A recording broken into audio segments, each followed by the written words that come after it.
It's great to be here with you, buddy.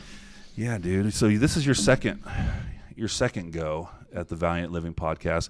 We'll actually link to your first one because we're going to jump right into the content today. But the first one, you tell a little bit more of your story and your background and all that good stuff. But for those who don't know you, could you just give us a little overview of your background? How did you get into this industry? All that fun stuff.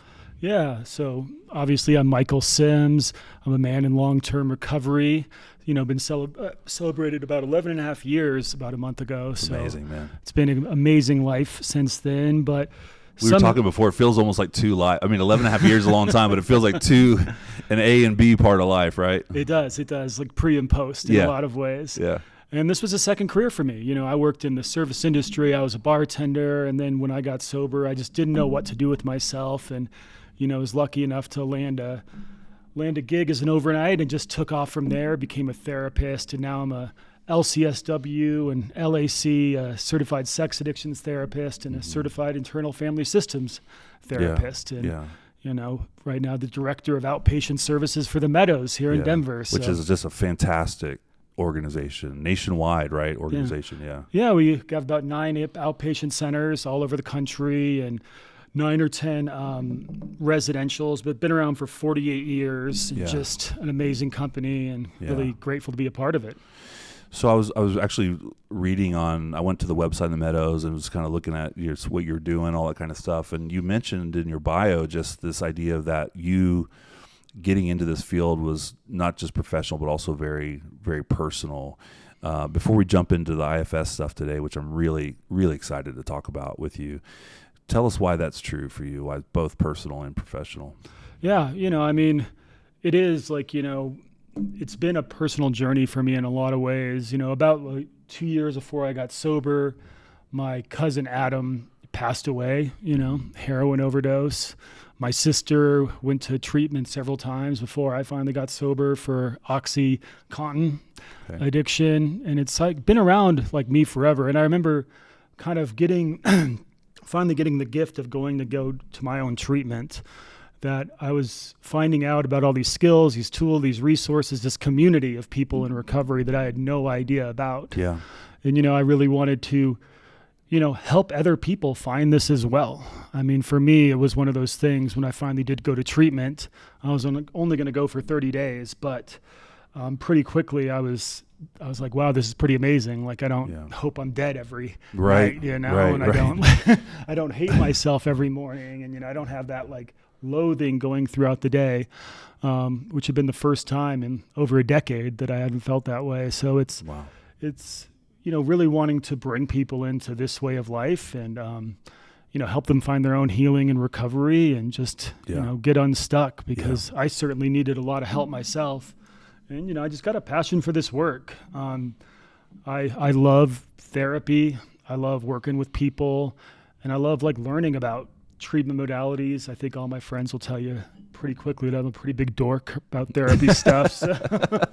Geek out on it. Geek out on it. So yeah, it's become a passion of mine just to learn all this stuff. And, Well, I'm one that's very grateful that you chose to go into this. You were here on the leadership team when I was here at Valiant, and I was telling you before we started, just such fond memories. So grateful for your leadership in this space, and then it really is fun to see you kind of take on this new role at the Meadows, and obviously you and Michael Deneen, our CEO here and founder, have maintained a great relationship. You guys just did an IFS event together here at Valiant, which I love seeing that. I love seeing that. And I don't know if that's unique to this space, but it's so cool when people move on to something else, when there can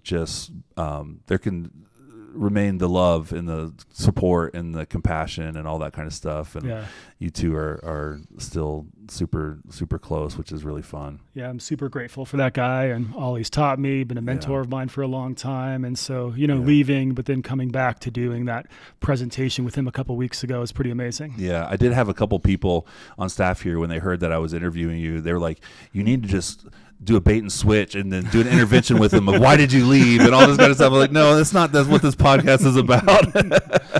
So you're definitely missed, man. I appreciate that, but I have the most respect. I have like the utmost respect for the work that they do here. And, you know, I know Jill and everyone over here is just killing it.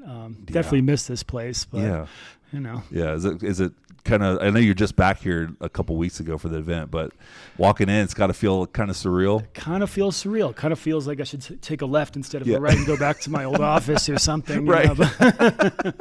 Someone's in there right now. Yeah. Talk a little bit about your role. What are you doing there at the Meadows now? Yeah, you know, I'm overseeing all like operations, clinical, and business over there for the Denver office. Okay. So Director of Outpatient Services. We have an amazing rock star clinical director who's really pushing the clinical team, Jeanette Kentz. Okay. She was up at Summit Women's Recovery forever as the clinical director. We got her to come down. And I'm just providing that oversight, giving some supervision to some clinicians, keeping the census up, and then doing all that boring business stuff. You know? So, behind the scenes stuff that has to be done. Yeah. Cleaning bathrooms and all that kind of stuff. Well, you've had a long career already in this space, so you're probably like, you know, it's probably refreshing in some regard to have a little change of scenery, you know, and do something different for a minute, you know? It is. You know, I always love like direct clinical work and, you know, I have a passion for supervision in this, but it's really been great to be with an organization like the Meadows that have been around for 48 years and kind of learn the other aspects of this work. So you're talking about geeking out over different just modalities and stuff like that. Before we talk IFS, you've been over a decade in this field. Like, what are some of the big changes, advancements? I'm just curious from like when you started to now. Like, what are things you're like, man, I wish I'd have known this 10 years ago, or there's some new developments? Is there anything like that in the field? Yeah, I mean, I've been really excited to just see how, like, clinically minded and professional the field has become. You know, I think starting out, you know, most programs were, like, very 12-step focused, and definitely a place for that, love that 12-step work and everything like that. But you're seeing people really, you know, starting to practice and understand some pretty advanced clinical and trauma treatments. I see a lot of polyvagal throughout the field, which I think is just amazing. What is that? Polyvagal is Stephen Porges and Deb Dana, but it's called the science of safety. But it's all about someone's nervous system and how do you work with a client's nervous system. If they're in ventral vagal, which is that relaxed connected, if they're in their sympathetic nervous system, which would be fight or flight, or the dorsal vagal, which would be dissociation, freeze, shutdown, and, you know, helping people understand their own nervous system and where they're at and how that affects their mental health, how it affects their processing, these sort of things. So some of these modalities, it's pretty amazing. And then, you know, just more work that we're seeing with like Lawrence Heller and NARM and RESMA with racialized trauma and epigenetics. It's just cool seeing all these advanced clinical modalities. And then the other thing that I'm seeing right now that I'm just so blown away with is we're seeing a lot of like facilities finally picking up that Medicaid, you know, picking up that Medicaid payer source. A lot of residential is opening up and a lot of really good treatment centers. You know, it's been one of those things that I've been in the field for a long time, and, you know, access to care just hasn't been there for a lot of people. Right. You know, it's been really people only with commercial insurance or only with like disposable income that have been able to get like really good treatment. So they're starting to recognize the need here and providing for it. Absolutely. Yeah. And so watching these new treatment centers open up that are just like really clinically minded and, you know, just improving that access to care and opening up recovery to more people. That's great to hear. Now I want to dive into the internal family system stuff, which I know is you've taught on this, you've studied this. There's no way in the next few minutes on this podcast that we can explore all the depths of this, but it's been something that has been really important in my recovery journey. Acknowledging parts of self. That's been something that I use literally daily in my life, like acknowledging a part of me that fill in the blank, right? And so that has been really freeing, even with me in addiction, recognizing that there's a part of me, and our mutual friend Steven Spinoto did a lot of work with me on this. When I would say, I just feel blank, and he was like, well, a part of you feels that way. And so I've actually started hearing my kids, we use it in our everyday language so much that I heard my 11-year-old from the back seat say, hey, a part of me wants to whatever. And I was like, wow, she doesn't know anything about IFS, but she's starting.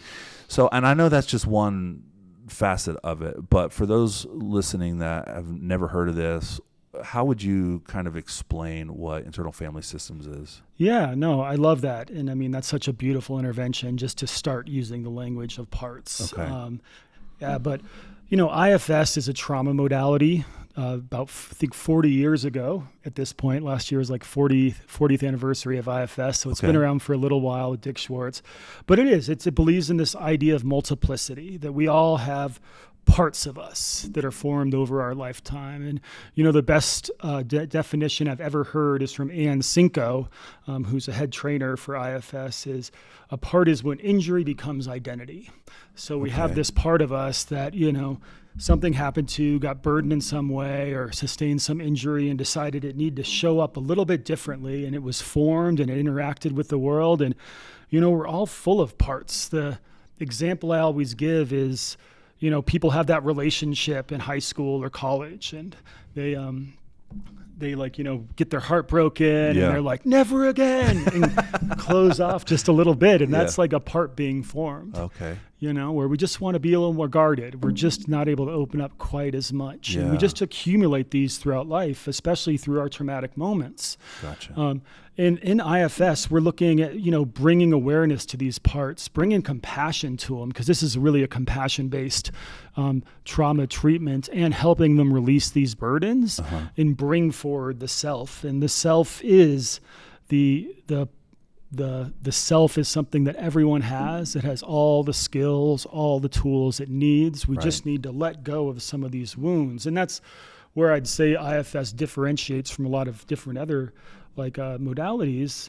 A lot of treatment modalities are those deficit models. So like behavioral therapies.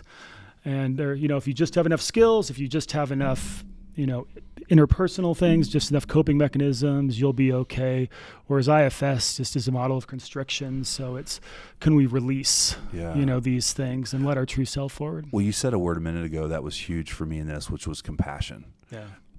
Talk a little bit more about that when it comes to recognizing these parts, because a lot of the work I'm sure that you do, that I've done, is I'm uncovering these parts that some of them are very unpleasant. Yeah. They're like, I'm almost acknowledging and admitting for the first time that I've got some of these shadow side parts of me that desire certain things that are really shameful, but it's then met pretty quickly with a lot of compassion in this modality. Can you talk a little bit about how that works? Absolutely. And addiction is always like the classic example, In recovery, we're taught to kind of hate our addiction and push it away. And, if it's the cause of all of our ills. Right. But, IFS truly believes that all parts are there for a reason. They're trying to help, and they have a positive intention for you. And I work with clients all the time, and it could be really hard to bring compassion to some of these parts. When we do, we're able to realize what they're trying to do for us. Right. They're the only parts in their system that could shut the rest of them down, that could stop the negative self-talk, that could stop the shaming. It's the only thing that could turn the volume down for a lot of people. And going with compassion towards the addiction, and then going with compassion towards that negative self-talk, we're actually able to start working with them, and then lessening that polarization. And it is all about compassion and care, because if we just hate and push them away, these parts will never really change. Right. And that was one thing that you guys helped me with, especially around addiction, but also anxiety, which it was this kind of revelation for me that it's not really about killing off my anxiety and not having anxiety anymore. Which, if that was the case, then we've failed miserably, because that's not happened, at least in my story. Yeah. But now to hold a place for it. But I really related to what you're saying, because you're right. Some of these parts, especially the I don't know how you would say, but the darker parts, they have caused so much wreckage and damage for ourselves and the people that we love, that it's easy to form some bitterness and hatred towards them, right? Because we just see the damage that it's done. But one thing that you guys helped me do a little bit, and this is where I'm I don't know enough about IFS to know if this is how it works, but there was so much reparenting and childhood work that we did as a part of it as well, that kind of took me back to days of more innocence, where some of the compassion was around, hey, this is who I had to become to survive. And that was the only way I could get to compassion around some of these things, because it was like, okay, not that it wasn't my responsibility, but there were some things that just weren't my fault. Like I developed these to survive in the world. So there's a question in here somewhere, but there is a connection between going back in childhood, right? And is that a part of IFS? It's a big part of IFS, Okay. and it's called like the healing steps. It's the unburdening process. Okay. Where we do have to go back to those younger parts of ourselves and absolutely understand why we had to develop this way. Yeah. IFS truly believes that we come by all of our like woundings and parts honestly. No one's just born defective with all these, like defense mechanisms and, like addiction already on board, and all this kind of stuff. It's formed over our lifetime, and going back to these younger parts, really understanding what they went through and why they had to form in these ways, really sets the stage for what IFS does next, which is start unburdening that shame, letting go these wounds or letting go these negative beliefs that we had to pick up because of what happened. And from there, we actually start reclaiming those gifts we had to set down.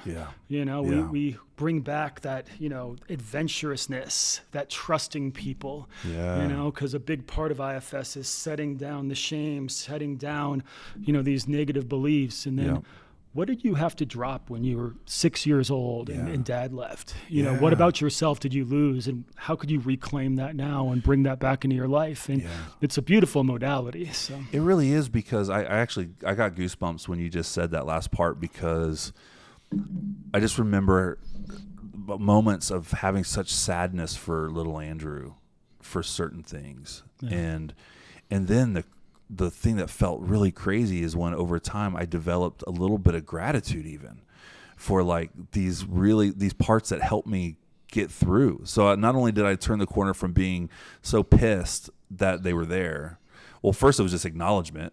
Like I didn't even know they were there. Like before I came into treatment, I would have argued with you that I had anxiety. I would have said, okay, maybe depression, maybe whatever. I don't have anxiety. I'm a leader. I'm forward focused. I'm all this stuff, my ego, all the entitlement. And then I get here, and I think it was Dr. Martin. They put me through the assessments, and they were like, bro, you're like off the charts anxiety. And I'm like, what? So there was that part where I had to first like just acknowledge that it even exists. Then you go through all the different stages of grief and anger. But then it's like, you guys help lead us to such a place of compassion, but then even like gratitude and saying, hey, thank you for helping me survive. I'm still alive. I don't need you in that way anymore, but I can acknowledge your role in it. That's beautiful. I'm glad you experienced that, because that's exactly what we're going after with IFS, to get to such a stage of understanding with our parts to where we feel grateful even though there's been pain in the past. And I liken it to, that guy you see at a 12-step meeting who's like, I'm a grateful recovering alcoholic, and everyone in the room's like, right. But there does become a point when, like in recovery, where you do become grateful for your addiction, because it has led to so much like abundance and amazing things in your life. It's because it's allowed you to help other people only because you went through those things. So I think it's a stage a lot of us get to, like in recovery, but IFS, it's just in that moment. Can you understand and bring enough compassion forward to really like find that gratitude and like thank you, addiction, for showing up and taking care of me. And even suicidal parts, that's one of the hardest parts for a lot of clinicians to work with. And IFS is, of course we need to make sure people are safe and, but really working and bringing compassion to that suicidal part, because it's trying to help also. Yeah.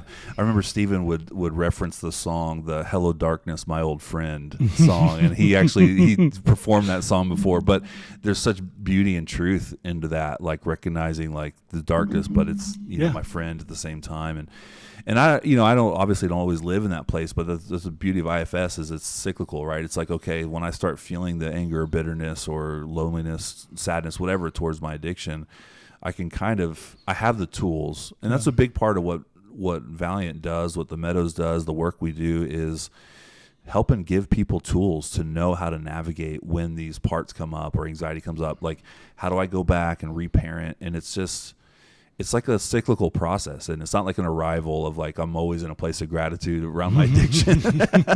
No, yeah. But you guys gave me the tools to know how to work my way back towards Absolutely. that, which is cool. And it's that like beautiful intervention you talked about, like your kid practicing that day. It's, you know, you start by naming, hey, there's a part of me that's really judging like my addiction right now. And I get why that's coming up, and I hear what you're trying to do. And, you know, you don't have to take over right now. And you just spoke to one of my big beliefs, like the goal of treatment is self-efficacy, us being able to do the work for ourselves. Right. So, you know, we're here to help you during this, you know, acute treatment episode, but you know, treatment has to end. And then like, what are you able to do to like work with yourself to be as self-efficacious in your recovery moving forward?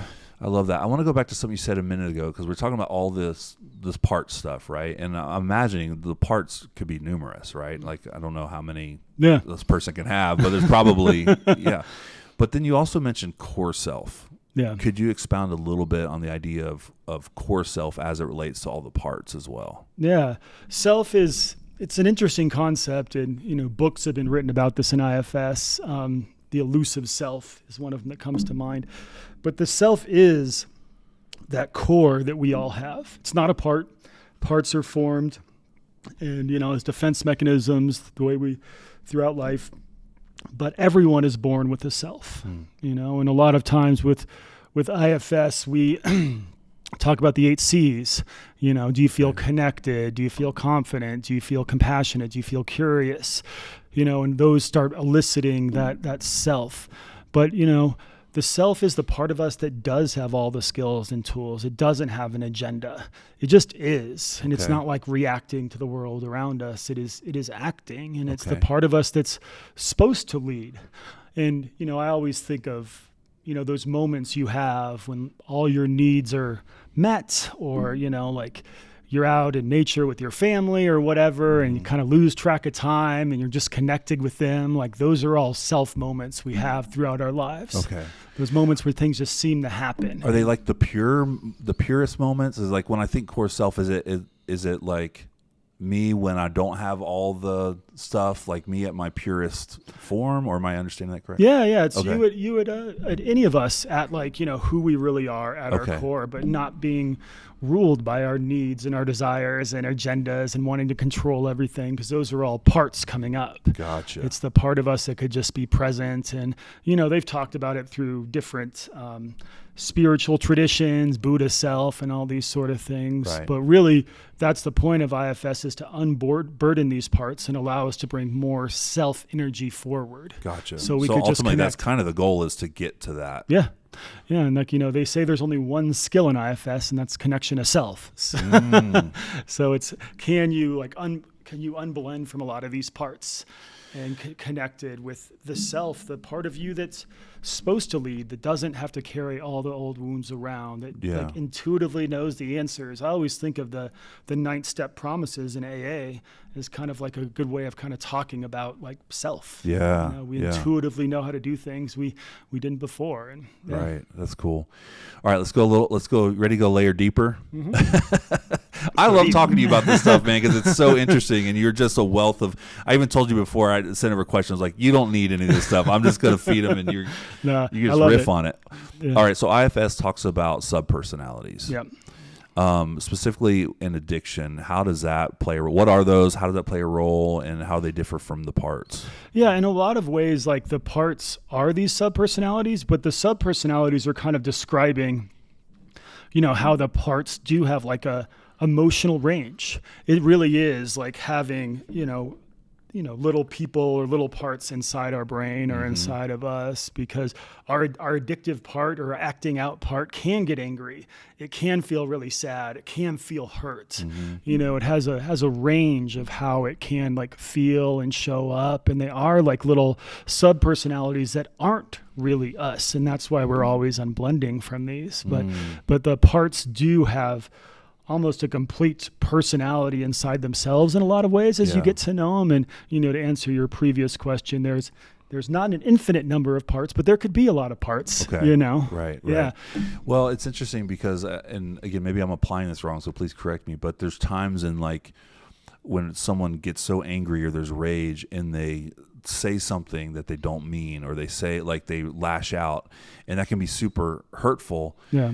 But isn't it true that it also could be true that they really don't mean that? That's an angry part of them that came up. Now, getting that back and retracing your steps on that can be more difficult, and sometimes once it's said, it's hard to erase. But it is true that that's not necessarily how you really feel coming out. It's just a angry part, subpersonality that is reacting in that moment. Absolutely.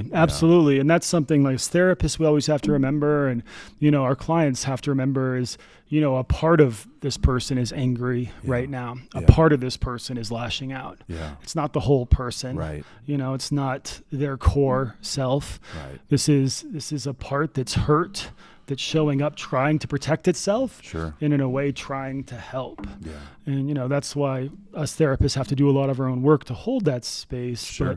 But you know, it is like, you know, when we see these strong emotions, when we see these reactionary parts, that's just what they're a part, and they're trying to help this person right now in their own way. And it could be pretty scary to be on the other side of that. Yeah. But it's not, you know, their core self, and it's not them at their you know, highest and wisest. Right. Yeah. Well said.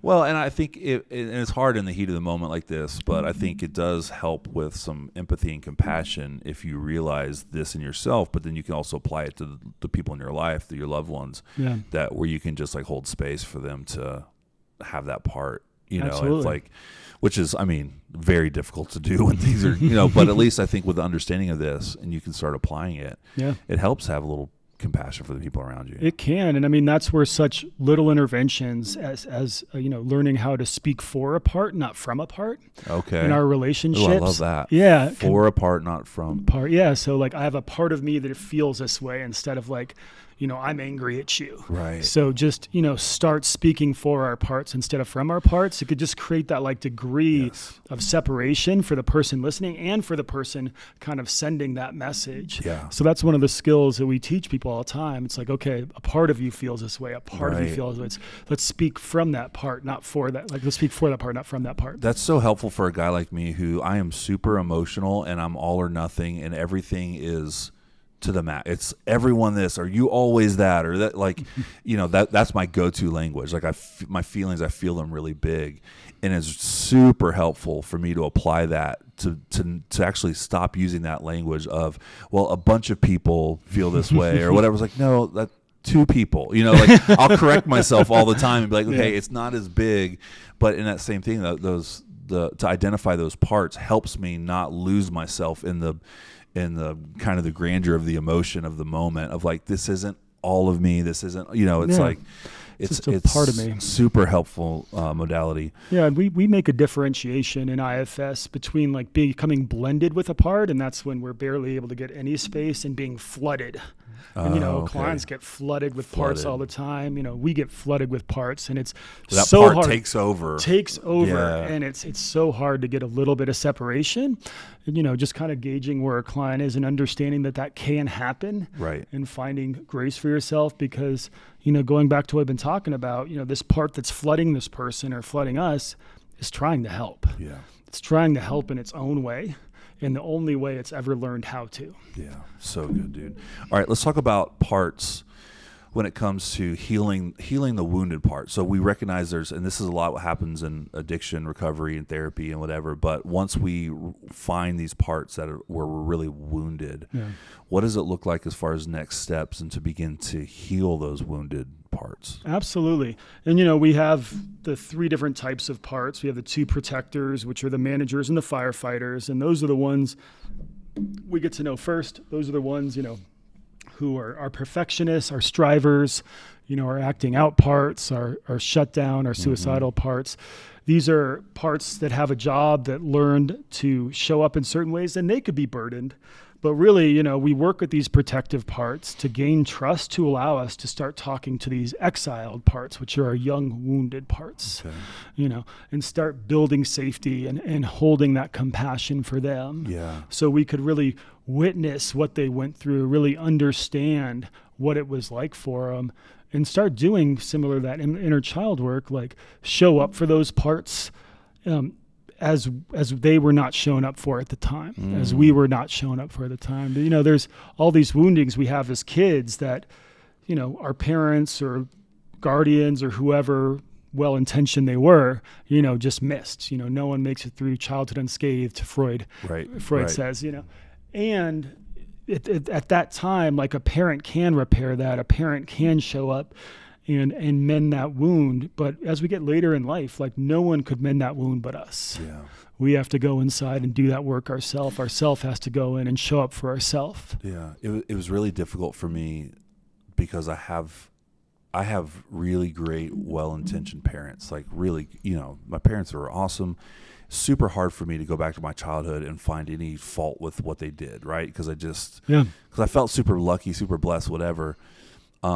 But then, like you said, everybody has got something, right? And my kids will. You know, that's the reality. It's like, for sure, you know.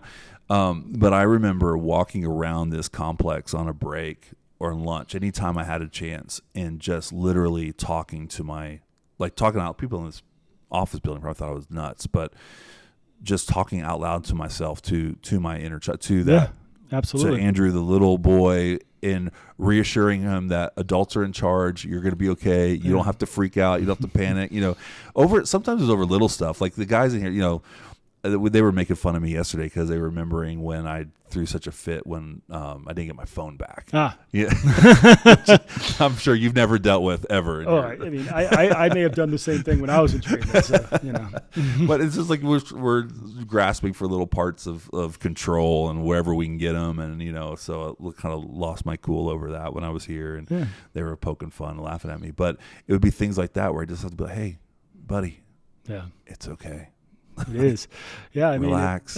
mean, it's that time when therapists have a really annoying thing they do. We're like, well, this is a great opportunity for you to work on your distress tolerance skills. Oh, gosh.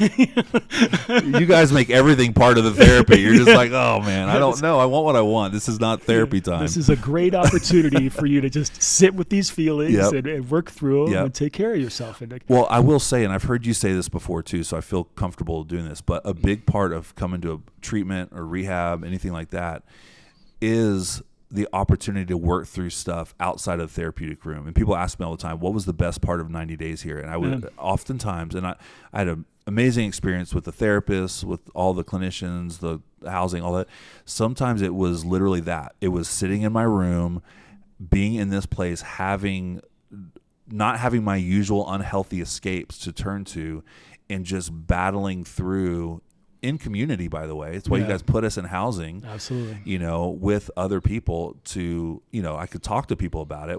Now, it wasn't the people I wanted to talk to at first. You know, it was like you guys wouldn't let me talk to the people I wanted to talk to. Yeah. But it's because I would use those people. You're like, you know, I think Jill was the one that told me, like, Drew, you smoke people. Like, you'll use people. So, no, you can't call those people. But that was a big part of the therapy, is what you just said, was just learning to how to live, how to power through those emotions and then deal with it in a healthy way. No, you're exactly right. And that is, I think, the special sauce for a lot of treatment. You know, I think clinicians like here and so many places provide amazing therapy, and it really is all about the container. You know, what you hear in the therapy room, what you hear about in group therapy, like, it could be powerful. But what can really be powerful is that conversation you have with, like, your bunkmate at like 11 p.m. when you're like just beat up and missing your wife and missing your kids, and you know, that conversation where you help each other show up through and look at something completely different. Those could be life altering. And if you could just hold this container where you have a group of people who keep showing up for each other in different ways and keep helping each other gain perspective, like, that's that self-efficacy, that's that real growth. That's that change that I think really can be sustainable. Well, a lot of guys push back on, even just because you mentioned it, on the roommate thing. Yeah. Right. I don't want a roommate. Well, because it's for me, my default was to isolate. Absolutely. And I tell guys all the time who are considering coming in, I'm like, I hope you get a roommate. And it may surprise you. This guy might be totally different from you, totally different background. You think you have nothing in common. And by the end, it's like, this guy's your brother. Yeah. You know, and part of the most powerful thing of being in therapy and treatment is those moments of like, hey, I can't be alone right now. My roommate's there, but I'm really wrestling and struggling. And then you have someone to open up to, or they can tell, hey man, something's off. Are you good? And that can be some of the most powerful moments. It can. Even those little ones, like, you know, all of y'all just jumping in a car and driving to a meeting and then going to like a late night diner afterwards and laughing, you know, those are the things that stick with people and help them have these reparative experiences. And absolutely, everyone, I mean, isolation and addiction are synonymous in so many different ways. And, you know, we have to force people into community a lot of times. Yeah.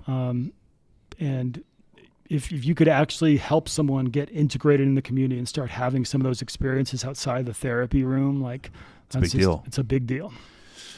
All right. So I've got a bunch more questions here on IFS, but we might just have to make this like a series or something.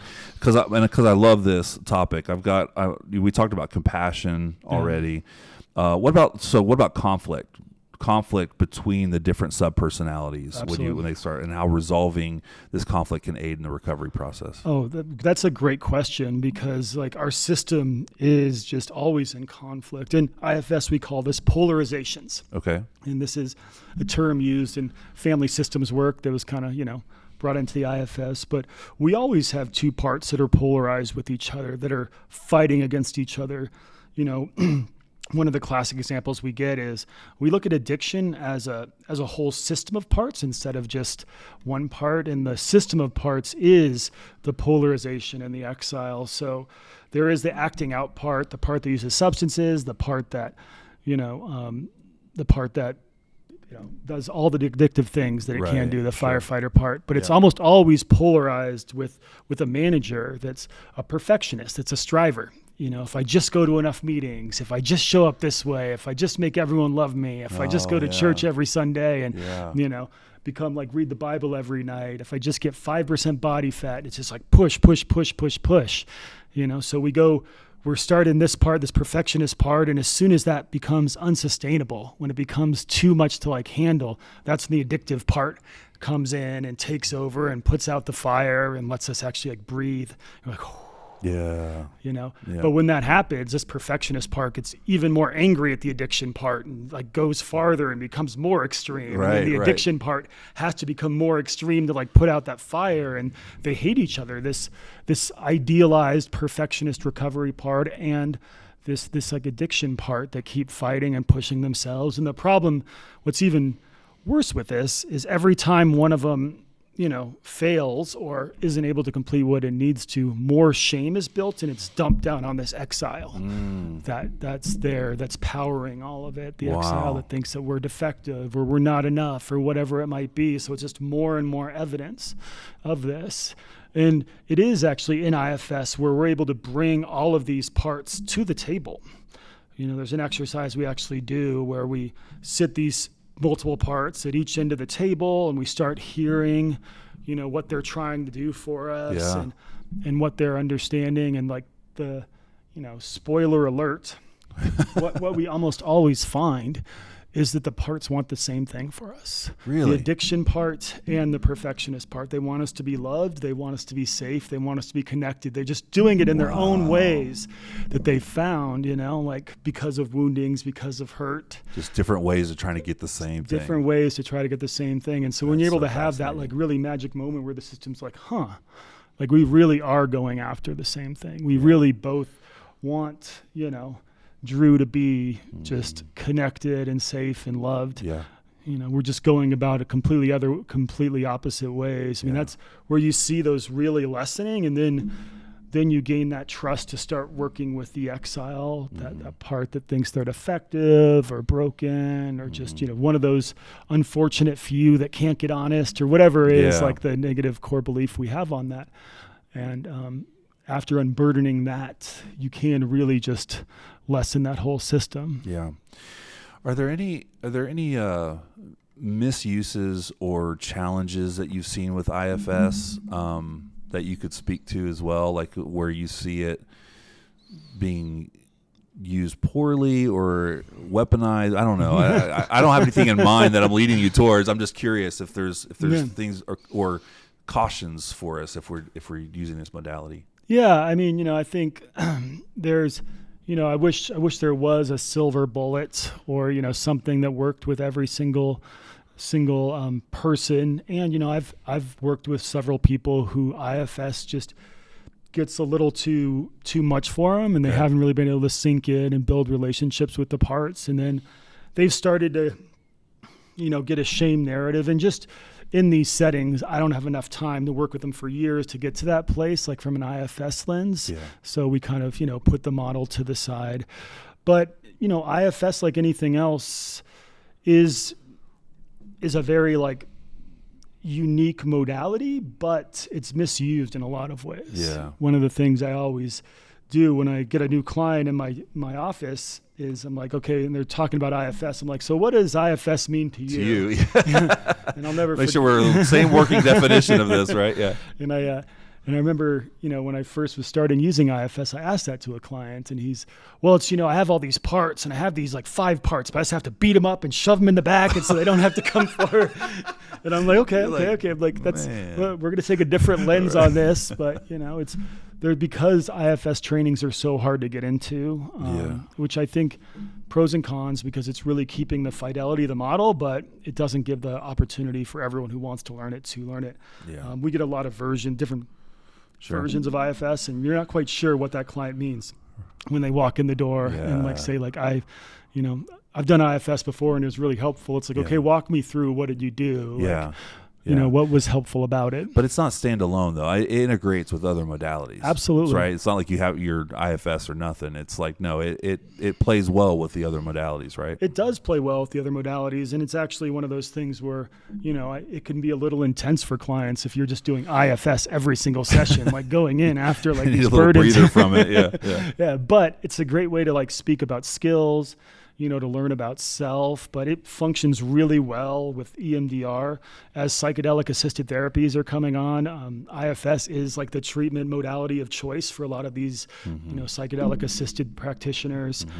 It works really, really well with somatic experiencing, brain spotting, CBT, inner child work, all these different things. Psychodrama. I love incorporating IFS in psychodrama. It's amazing what could happen. So it's all just, I think really it could meld together really, really well. If we could just do IFS all the time, I think people need a little more variety than just that. A little change of pace. Yeah. Well, man, thank you for doing this. I mean, I literally could sit and I'd probably wear you out just asking questions about this all day, because it's been so helpful to me and other people. So thanks for the work that you've done on this and the research and the studying and all that kind of stuff.